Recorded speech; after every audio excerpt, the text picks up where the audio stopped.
Ibu Sari Bayurini Samudra SSNMM selaku dosen pengampu mata kuliah Komunikasi Massa.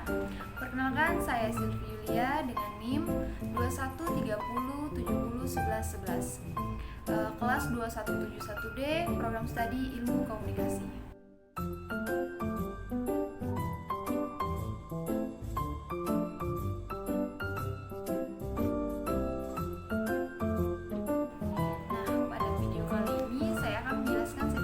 Yang pertama, apa itu teori penggunaan dan gratifikasi atau uses and gratification theory. Yang kedua yakni teori kultivasi, dan yang ketiga teori kajian budaya, dan yang terakhir teori ekologi media.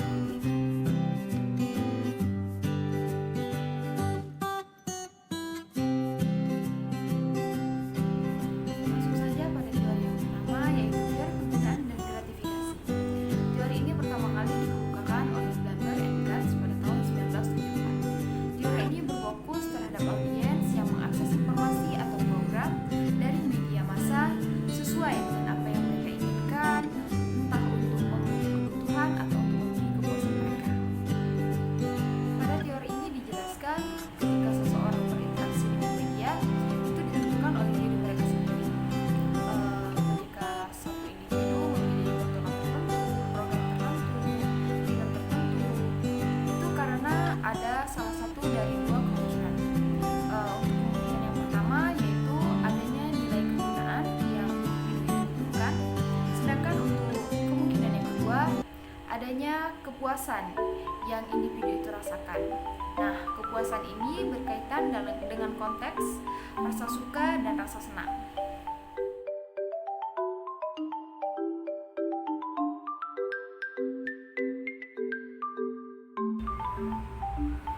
Jika kita kaitkan dengan salah satu media massa, misalnya media massa televisi, ketika seseorang menonton musik atau menonton pertandingan olahraga tertentu atau menonton film, itu biasanya termasuk dalam konteks kepuasan. Begitupun sebaliknya, jika seseorang menonton televisi untuk menonton berita-berita atau mengakses program untuk menonton tutorial karena adanya nilai guna yang ingin individu itu peroleh atau yang dia butuhkan. Nah, atas alasan-alasan itulah teori ini mengatakan bahwa orang bersikap aktif ketika berinteraksi dengan media. Individu memiliki kemampuan untuk memilih mana informasi yang dia butuhkan ataupun tontonan atau bacaan yang memuaskan bagi dirinya.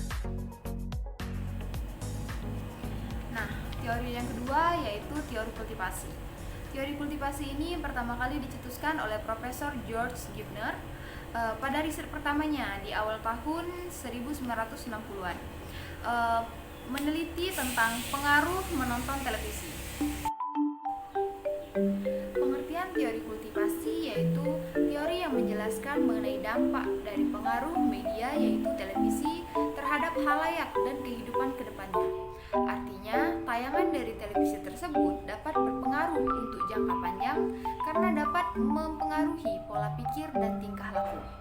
Karena terkadang apa yang ditayangkan di televisi dianggap representasi atas kenyataan dan halayak pun akan menyesuaikan diri dengan apa yang mereka lihat di televisi tersebut. Adapun 3 asumsi teori kultivasi yang dikembangkan oleh Profesor George Gibner. Yang pertama yaitu secara esensial dan fundamental, televisi berbeda dengan media lainnya berdasarkan kelebihan yang dimiliki televisi. Yang pertama yaitu mobilitas.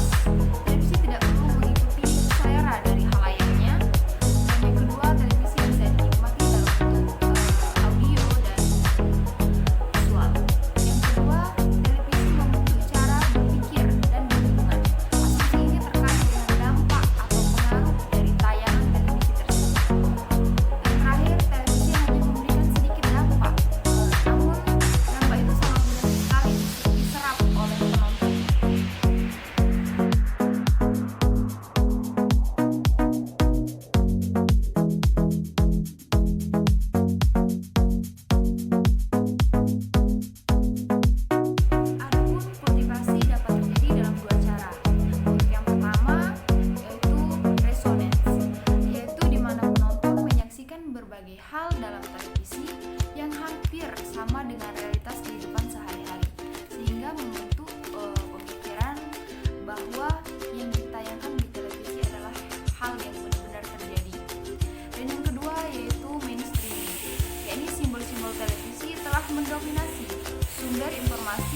dan gagasan tentang dunia.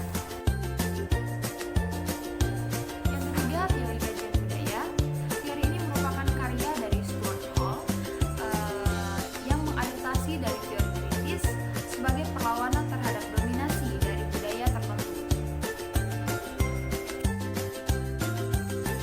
Kajian budaya merupakan tinjau teoritis yang berfokus pada bagaimana kebudayaan itu dipengaruhi oleh kelompok yang berkuasa serta mendominasi.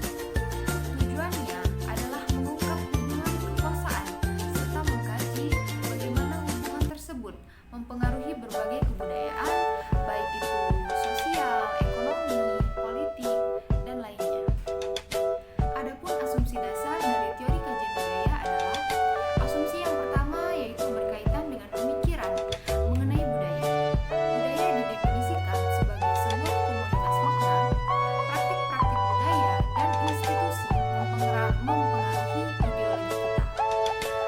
Asumsi yang kedua, yakni berkaitan dengan manusia sebagai bagian penting dari sebuah hierarki sosial yang kuat. Khalayak dapat menerima ideologi yang dominan, tetapi akan bekerja dengan beberapa pengecualian. Teori kajian budaya ini dapat diterapkan dalam lingkup komunikasi massa, di mana media massa memiliki pengaruh yang sangat besar untuk mempengaruhi khalayaknya. Media juga mampu membentuk makna dasar budaya serta membentuk ideologi. Ya, walaupun sekarang kita semua tahu media ditunggangi oleh penguasa yang mendominasi. Terakhir atau teori yang keempat yaitu teori ekologi media. Teori ini pertama kali dikembangkan oleh Nesbitt pada tahun 1994. Teori ini dilandasi oleh adanya perkembangan teknologi yang semakin hari semakin maju dan kemudahan untuk diakses. Teori ekologi media berkisar pada prinsip bahwa masyarakat tidak bisa terlepas dari pengaruh teknologi dan bahwa teknologi akan tetap